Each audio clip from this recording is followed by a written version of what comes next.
Hello everyone, this is पुरूज अनुथ्रिया। जैसा कि हम कंप्लीट कर रहे थे क्लास 11th बायोलॉजी का चैप्टर नंबर 8। चैप्टर का नाम क्या है? कोशिका जीवन की इकाई। ठीक है, इसमें हम प्लांट एंड एनिमल सेल के डायग्राम तक डिस्कस कर चुके थे। उसके बाद आज हम कंप्लीट करने वाले हैं यूकेरियोटिक कोशिकाएं या सजीव केंद्र की कोशिकाएं। ठीक है, जैसा कि आपको बताइए कि ये नीट के पर्सपेक्टिव से काफ़ी ज़्यादा इंपॉर्टेंट है। एंड उसके अलावा टीजीटीज जो होते हैं, चाहे DSSB का हो गया, चाहे KBS हो गया, NBS हो गया, रेलवे हो गया, ठीक है, किसी भी टीजीटीज, तो उसके पर्सपेक्टिव से काफ़ी ज़्यादा इंपॉर्टेंट है। 9, 10th एंड 11th 12th। ठीक है, 9, 10th एंड 11th 12th। ठीक है, तो चलिए स्टार्ट करते हैं। अगर आप NCERT पढ़ते हो वेल एंड गुड है, बहुत अच्छा है। अगर आप NCERT नहीं भी पढ़ते हो तो आप ये वीडियोस देख सकते हैं। अपन NCERT की एकदम लाइन टू लाइन कंप्लीट कराने वाले हैं। ठीक है, कोई इंपॉर्टेंट लाइन है वो भी, और जो इंपॉर्टेंट लाइन नहीं है वो भी, हम सभी कराने वाले हैं। जो इंपॉर्टेंट लाइन्स हैं उन पर ज़्यादा ध्यान दिया जाएगा, अच्छे से ध्यान जाएगा। जो लाइन इंपॉर्टेंट नहीं है उनको थॉरोली रीड करके बस छोड़ दिया जाएगा। तो चलिए स्टार्ट करते हैं। सभी आद्यजीव, आद्यजीव मतलब पुराने, पादप, प्राणी, बक कबक में यूकैरियोटिक कोशिकाएं होती हैं। ठीक है, जितने भी आद्यजीव हैं, ठीक है, पादप है, प्राणी है, कबक, इन सब में कौन सी सेल पाई जाएगी? यूकैरियोटिक कोशिका। हमने पिछले वीडियोस में डिस्कस किया था कि प्रोकैरियोटिक कौन सी होती है, यूकैरियोटिक कौन सी होती है। ठीक है, तो जिनमें झिल्लीयुक्त कोशिकांग पाए जाते हैं वो यूकैरियोटिक होती है, जिनमें झिल्लीयुक्त कोशिकांग नहीं पाए जाते वो प्रोकैरियोटिक कोशिका होती है। यहाँ तक क्लियर है? चलिए आगे देखते हैं। यूकैरियोटिक कोशिकाओं में झिल्लीदार अंगकों की उपस्थिति के कारण कोश का द्रव्य विस्तृत कक्ष युक्त प्रतीत होता है। भाई इसमें झिल्लीदार एक्चुअली क्या है, देखो ये कोशिका हो गई, ठीक है, इस कोशिका के अंदर कोई भी कोशिकांगक हो गया, ये इस तरीके से मेम्ब्रेन से कवर्ड हो गया। ये न्यूक्लियस है, ये मेम्ब्रेन से कवर्ड हो गया। ठीक है, मैं एक और लेयर दिखा देता हूँ इससे, ठीक है, कवर्ड वाली, जिससे ज़्यादा क्लियर हो जाए। ठीक है, ये एक और है कोई, इससे है ना वो क्या हो गया, कवर हो गया। जैसे फॉर एग्जांपल माइटोकॉन्ड्रिया हो गई, गोल्जी एपिटस हो गए, ठीक है, एंडोप्लाज्मिक रेटिकुलम हो गई, ठीक है, तो ये भी कवर हो गई। ठीक है, ये लाइसोसोम हो गया, ये कवर्ड हो गया।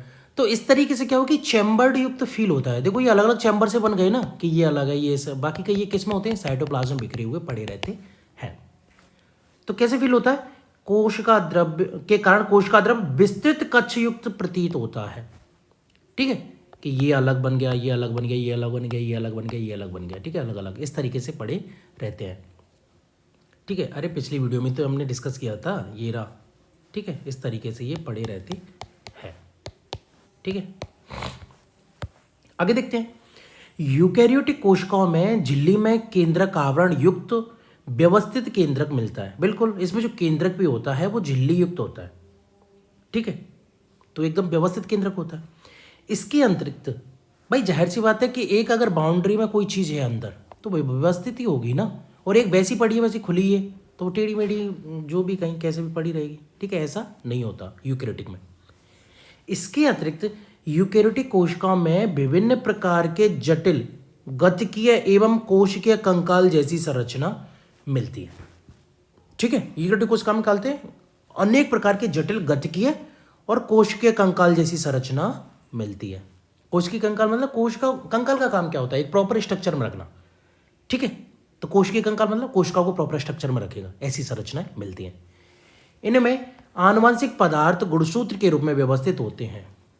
बिल्कुल सही बात है भाई, कितनी बड़ा क्रोमोसोम्स होता है लेकिन एक छोटी सी उसमें जगह में व्यवस्थित रहता है वो। ठीक है, सभी यूकैरियोटिक कोशिकाएं एक जैसी नहीं होती। हाँ वो तो बिल्कुल है ही है भाई, सभी यूकैरियोटिक कोशिकाएं एक जैसी नहीं है। अगर प्लांट्स की अगर हम बात करें वो अलग होंगी, जंतु की अलग बात करें वो अलग होंगी। इवन जो क्या बोलते हैं कवक वगैरह होते हैं उनकी भी अलग मिलती हैं। ठीक है, उनमें एक्स्ट्रा लेयर्स पाई जाती है ना, मिल जाती है। तो पादप कोशिका में क्या होता है? कोशिका भित्ति होती है, लबक होते हैं, एक बड़ी केंद्रीय राजधानी मिलती है। वहीं अगर हम प्राणी कोशिका की बात करें तो प्राणी कोशिकाओं में कोशिका भित्ति अनुपस्थित होती है, लबक भी अनुपस्थित होता है और एक बड़ी केंद्रीय राजधानी भी अनुपस्थित होती है। तो दूसरी तरफ प्राणी कोशिकाओं में क्या मिलता है? तारक काय। तो ये इंपॉर्टेंट है। एनिमल सेल जो होती है उसमें तारक काय मिलता है, जो कि प्लांट सेल में नहीं मिलता है। वही अगर आप प्लांट सेल की बात करें तो प्लांट सेल में एक सबसे मतलब पता रहता है सभी को, वो क्या कोशिका भित्ति है, कि कोशिका भित्ति की एक्स्ट्रा लेयर पाई जाती है ऊपर, वो सिर्फ प्लांट से पाई जाती है, ये सबको पता होता है। उसके अलावा लबक जो होता है वो ओनली प्लांट सेल में पाया जाता है। ठीक है, प्लास्टिड, प्लास्टिड जो होता है, एंड वैक्यूल, वैक्यूल भी है, वो ओनली प्लांट सेल में पाई जाती है, एनिमल सेल में नहीं पाई जाती। ठीक है, जो लगभग सभी पादपों में अनुपस्थित होता है। हाँ, सेंट्रियोल जो होता है वो मोस्टली सभी प्लांट्स में एब्सेंट होता है, नहीं पाया जाता। अब प्रत्येक कोशिका अंग की संरचना व कार्य विधि का अध्ययन करें। तो चलिए आगे देखते हैं अपन कोशिका झिल्ली के बारे में। तो 1950 के इलेक्ट्रॉन सूक्ष्मदर्शी की खोज के बाद कोशिका झिल्ली की विस्तृत संरचना का ज्ञान संभव हो सका। भाई इलेक्ट्रॉन सूक्ष्मदर्शी क्या है कि भाई 50,000 तक गुना, काफ़ी जो है वो काफ़ी जूम करके दिखा देता है चीज़ों को, बहुत छोटी छोटी चीज़ें होती है उनको भी काफ़ी बड़ा करके दिखा देता है। उससे पहले तक ये फैसिलिटी थी नहीं। अब जाहिर सी बात है, फैसिलिटी नहीं तो हम एजम्पशन नहीं कर सकते हाँ एक लेयर टाइप की है उसके ऊपर, या जो छोटे मोटे स्कोप्स थे उनके थ्रू हमने देखा तो हमने देखा कि हाँ एक छोटी सी लेयर है इसके ऊपर। अब वो किसकी बनी है, क्या बनी है, कैसे बनी है, क्या बवाल है, ये भाई जब तक हमें दिखाई नहीं देगा तो हम एजम्पशन नहीं करेंगे। 1950s के आते आते क्या हो गया था, इलेक्ट्रॉन सूक्ष्मदर्शी की खोज हो गई थी, तो कोशिका झिल्ली की क्या एकदम डिटेल्ड स्टडी हो सकी, किससे बनी है, क्या बनी है, कैसे बनी है। इस बीच मनुष्य की लाल रक्त कणिकाओं की कोशिका झिल्ली के रासायनिक अध्ययन के बाद जीव द्रव्य झिल्ली की संभावित संरचना के बारे में जानकारी प्राप्त हो सकी। ठीक है, इसी बीच क्या हुआ कि जो ह्यूमन की जो आरबीसी सेल्स होती है उसकी केमिकली स्टडी मतलब रासायनिक अध्ययन किया गया कि किस किस से बनी हुई है ये। ठीक है, उसके बाद क्या हुआ कि जीव द्रव्य झिल्ली की जो संरचना होती है ना, अप्रोक्स संरचना की जीव द्रव्य झिल्ली इस तरीके से बनी होती है, उसकी जानकारी हमें प्राप्त हो गई। तो उसकी जानकारी हमें कहाँ से प्राप्त हुई? आरबीसी की सेल की स्टडी करके। ठीक है, केमिकली रूप से स्टडी करके, रासायनिक रूप से इसकी स्टडी करके पता चला। काफ़ी इंपॉर्टेंट लाइन है ये। ठीक है, चलिए आगे बात करते हैं। अध्ययनों के बाद इस बात की पुष्टि हुई कि कोशिका झिल्ली मुख्यतः लिपिड की बनी होती है व प्रोटीन की बनी होती है। ठीक है, सेल मेम्ब्रेन किसकी बनी है?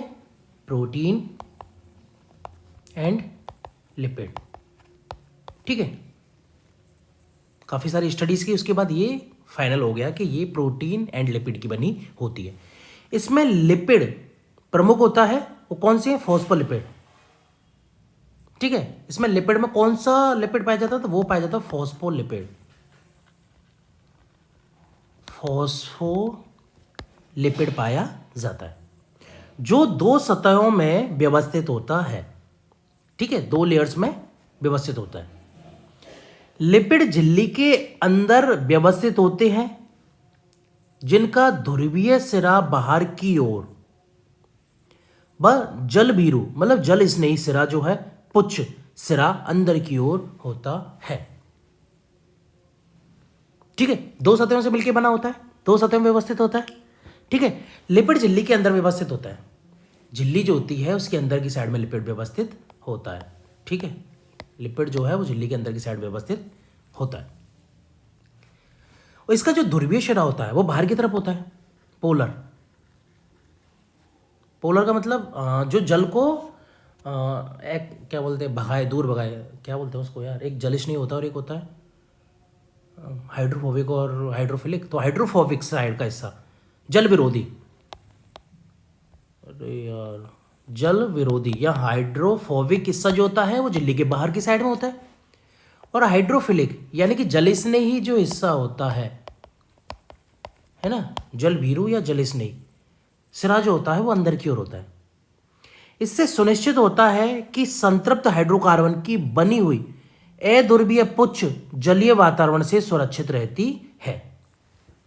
ठीक है, बाहर से ये जल को नहीं आने देंगे ऐसे ही, तो जो अंदर का अध्रुवीय सिरा है वो जल से सेफ रहेगा। Is that clear? ठीक है, इसके अतिरिक्त फास्फोलिपिड झिल्ली में कोलेस्ट्रॉल भी, अरे यही तो फसाद की जड़ होती है यार, ज़्यादा हो जाता है तो मतलब कम पे नहीं कम तो ज़रूरी भी है। इसके अतिरिक्त फॉस्फोलिपिड झिल्ली में कोलेस्ट्रॉल भी होता है। ठीक है, फॉस्फोलिपिड झिल्ली में क्या होगा, कोलेस्ट्रॉल भी। जब ये बढ़ जाता है तो ये नसों में जमना स्टार्ट होता है फिर यार। ठीक है, तो ये क्या करता है, नसों को टाइट कर देता है, पतली कर देता है, जिससे ब्लड फ्लो बढ़ जाता है, हार्ट अटैक आने की संभावना बढ़ जाती है। आई एम सॉरी, मुझे ऐसा नहीं बोलना चाहिए, आई एम सॉरी, हंसना नहीं चाहिए, सॉरी बोलना तो चाहिए। ठीक है, चलिए आगे देखते हैं। बाद में जैव रासायनिक अनुसंधानों से यह स्पष्ट हो गया कि कोशिका झिल्ली में प्रोटीन व कार्बोहाइड्रेट पाया जाता है। ठीक है, बाद में क्या हुआ, जैव रासायनिक अनुसंधान हुए। ठीक है, बायोकेमिकल रिसर्चेस वगैरह हुई, उससे क्या हुआ कि कोशिका झिल्ली में प्रोटीन होती है और कार्बोहाइड्रेट होता है। विभिन्न कोशिकाओं में प्रोटीन व लिपिड का अनुपात भिन्न भिन्न होता। मनुष्य की इरिथ्रोसाइट या रुधिराणु की बात करें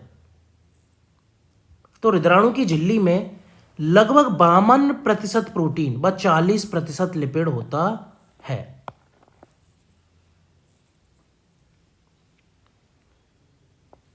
यार इसकी जगह लिपिड रहेगा यार।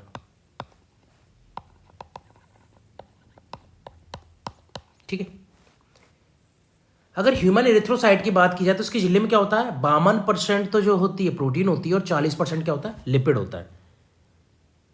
झिल्ली में पाए जाने वाले प्रोटीन को अलग करने की सुविधा के आधार पर, ठीक है, झिल्ली में जो प्रोटीन पाई जाती है उसको अलग करने की सुविधा के आधार पर दो अंगभूत व परदीय प्रोटीन,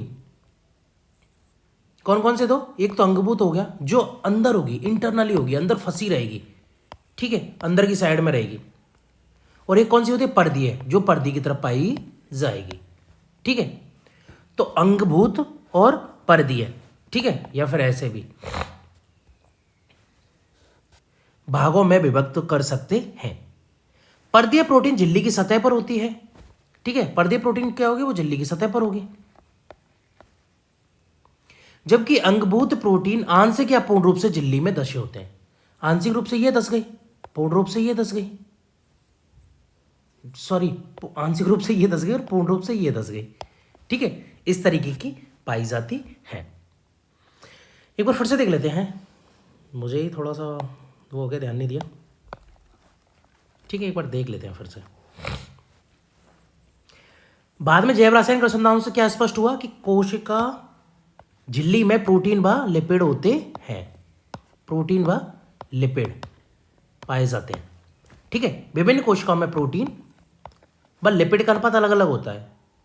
ठीक है, सभी कोशिकाओं में एक जैसा तो होगा ही नहीं।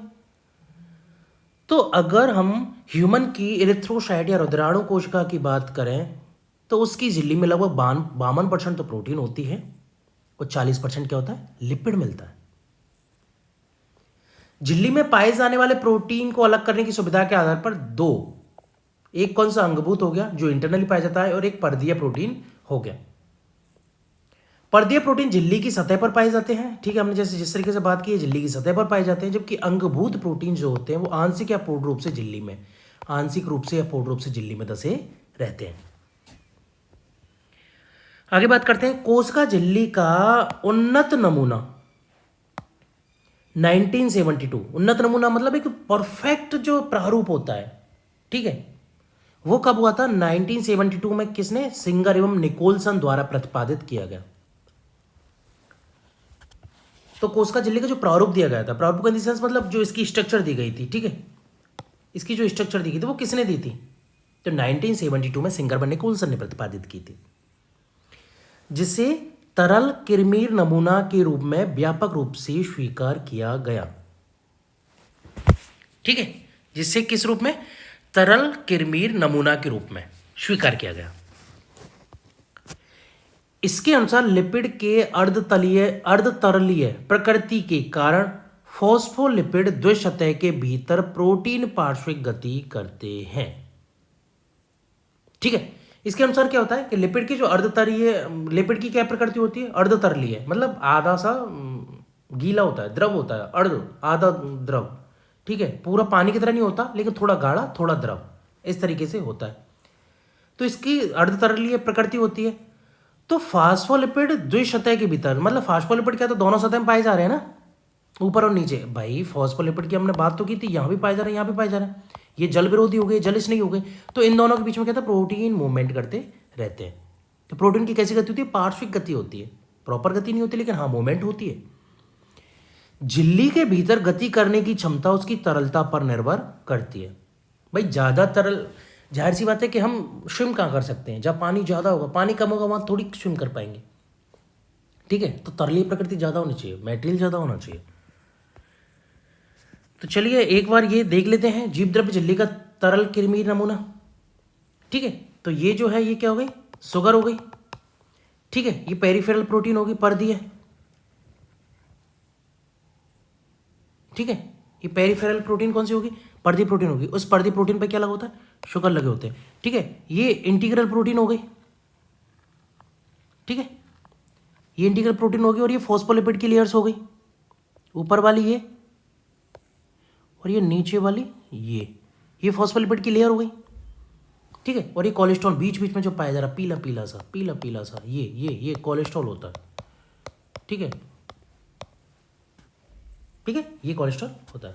चलिए आगे देखते हैं, झिल्ली की तरलीय प्रकृति, इसके कार्य, जैसे कोशिका वृद्धि, अंतरकोश के संयोजन का निर्माण, ठीक है, श्रवण सीक्रेशन, अंतकोशिक कोश का विभाजन इत्यादि की दृष्टि में महत्वपूर्ण होती है।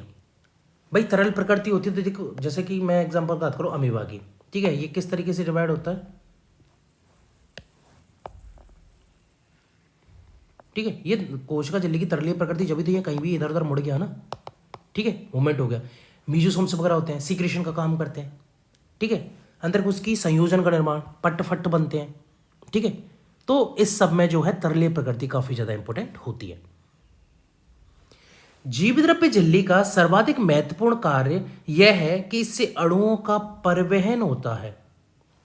इससे क्या है, मूवमेंट होता है। ये झिल्ली कैसी होती है, चयनात्मक पारगम्य झिल्ली होती है, मतलब सेलेक्टिव परमिएबल होती है, कि जो काम की चीजें हैं वो ही अंदर आएंगी, और जो वेस्ट मटेरियल है वो ही बाहर जाएगा। ऐसा नहीं कुछ भी बाहर जा रहा है और कुछ भी अंदर आ रहा है, नहीं, कि क्या लेना है, जो जरूरत की चीज है वही अंदर लेनी है, और क्या बाहर निकालना है, जो वेस्ट मटेरियल है उसको बाहर निकालना है। यह झिल्ली इसके दोनों तरफ मिलने वाले अणुओं के लिए चयनित पारगम है। बिल्कुल सही बात है। कुछ अणु बिना ऊर्जा की आवश्यकता के इस झिल्ली से होकर आते हैं। भाई कुछ ऐसे अणु होते हैं जो बिना कंसंट्रेशन के माध्यम से ही आते हैं।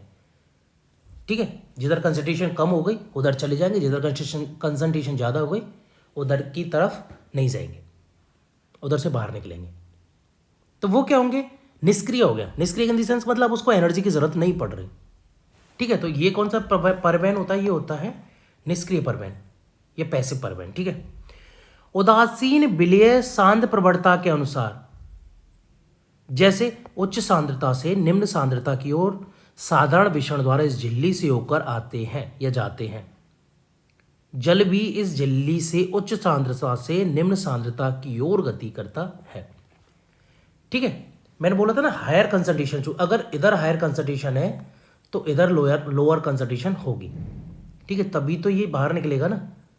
ठीक है, तो पैसिव जो ट्रांसपोर्ट है वो कैसे होगा कि higher concentration to lower concentration. पानी भी जो है वो इसी माध्यम के द्वारा अंदर बाहर जाता है। Is that clear. विसरण द्वारा जल के प्रवाह को परासरण कहते हैं। ठीक है, जल जो इस माध्यम से, इस माध्यम का मतलब higher concentration to lower concentration अगर जाता है तो ये जो प्रोसेस हो गई, इस प्रवाह को क्या कहते हैं, परासरण कहते हैं, ऑस्मोसिस। चूंकि ध्रुवीय अणु जो अध्रुवीय लिपिड द्विसतह से होकर नहीं जा सकते, भाई ऐसे पोलर मॉलिक्यूल्स हैं जो नॉन पोलर लिपिड सतह से नहीं जा सकते, तो उन्हें झिल्ली से होकर परिवहन के लिए झिल्ली की वाहक प्रोटीन की आवश्यकता होती है। ठीक है, झिल्ली से होकर क्या होती है, वाहक प्रोटीन की जरूरत होती है। कुछ आयन या अणुओं का झिल्ली से होकर परिवहन उनकी सांद्रता प्रवणता के विपरीत, जैसे निम्न से उच्च सांद्रता की ओर होता है।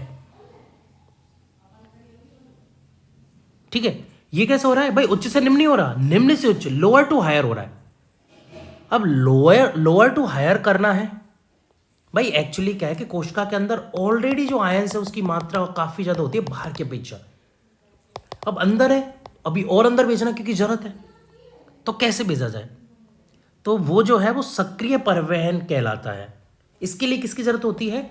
एटीपी, एडेनोसिन ट्राइफॉस्फेट, इसकी जरूरत होती है। ठीक है, तो इस प्रकार के परिवहन ऊर्जा आधारित प्रक्रिया है जिसमें एटीपी का उपयोग होता है, जिसे सक्रिय परिवहन कहते हैं। यह एक पंप के रूप में कार्य करता है, जैसे sodium ion, potassium ion pump. ये आपन क्या लिख रखा है इन्हें? ठीक है, तो ये जो आयंस जा रहे हैं वो किस थ्रू जा रहे हैं? एटीपी की सहायता से जा रहे हैं। एटीपी की सहायता से जा रहे हैं, इसलिए इसको क्या कहा जाता है? सक्रिय परिवहन बोला जाता है। तो ये क्या करता है? पंप की तरह कार्य करता है। जैसे पंप लगे हुए हैं, सोडियम पोटेशियम पंप।